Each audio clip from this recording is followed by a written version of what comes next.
आप अक्सर हमारे देश के विपक्षी नेताओं को यह कहते हुए सुनते होंगे कि भारत की अर्थव्यवस्था बर्बाद हो रही है, देश में बेरोजगारी बढ़ रही है, लोगों के पास नौकरी नहीं है, जिनके पास अपने व्यवसाय हैं उनके काम ठप हो रहे हैं, लोगों के पास पैसा बचा ही नहीं।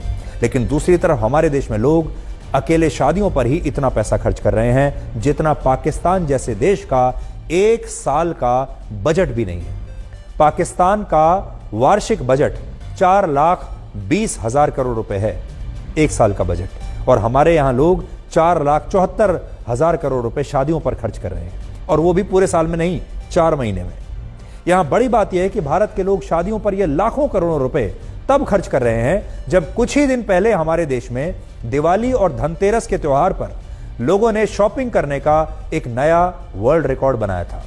दिवाली के फेस्टिव वीक में, यानी एक हफ्ते में, हमारे देश में 3,75,000 करोड़ रुपए का व्यापार हुआ था। और इससे पहले करवा चौथ पर, अकेले करवा चौथ के दिन, एक दिन में लोगों ने 15,000 करोड़ रुपए की शॉपिंग कर ली थी। इसके अलावा हमारे देश में जो विपक्षी नेता ये कहते हैं कि भारत में महंगाई ने लोगों का बजट बिगाड़ दिया है, लोगों की कमर तोड़ दी है, उसी भारत में पिछले महीने गाड़ियों की बिक्री का एक नया रिकॉर्ड बना है।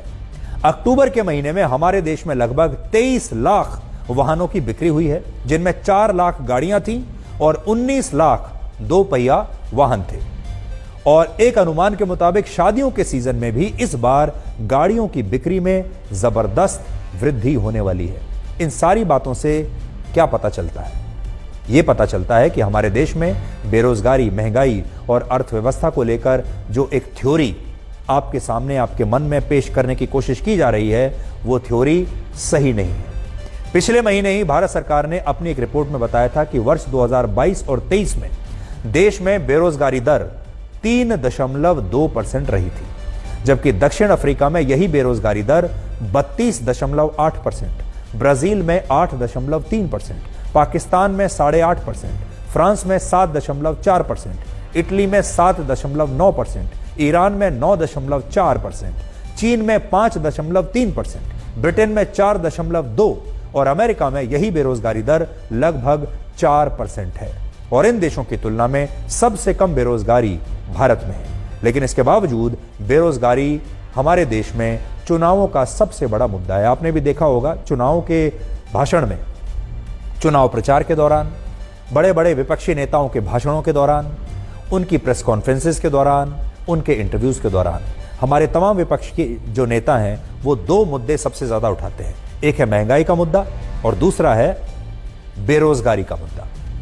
इसी तरह से IMF का अनुमान है कि अगले वित्त वर्ष में भारत का GDP ग्रोथ रेट 6.3% होगा, जबकि भारत की तुलना में अमेरिका का GDP ग्रोथ रेट 1.5%, जर्मनी का सिर्फ 0.9%, फ्रांस का 1.3%, जापान का 1%, चीन का 4.2%, और सबसे बड़ी जो इकोनॉमीज हैं उनमें सिर्फ चीन ऐसा है जो कहीं कुछ हद तक हमें टक्कर दे रहा है, लेकिन वो भी हमसे पीछे है। बाकी जितने विकसित देश हैं उनकी इकोनॉमी का और ग्रोथ रेट का हाल आज आप देख लीजिए। ये वो विकसित बड़े बड़े देश हैं जहां हमारे देश के लोग लाइन में लगते हैं वीजा पाने के लिए। सरल शब्दों में कहें तो जब किसी देश के लोगों के पास पैसा होता है और वो इस पैसे को खर्च करते हैं तो इससे अर्थव्यवस्था के इंजन को और रफ्तार मिलती है, और भारत में इस समय यही हो रहा है। इसलिए अगली बार आपसे कोई विपक्षी नेता ये कहे कि भारत में बहुत ज्यादा बेरोजगारी है, लोगों के पास पैसा नहीं है, महंगाई बहुत ज्यादा हो गई है, तो उन्हें आप ये रिपोर्ट और ये आंकड़े दिखा सकते हैं।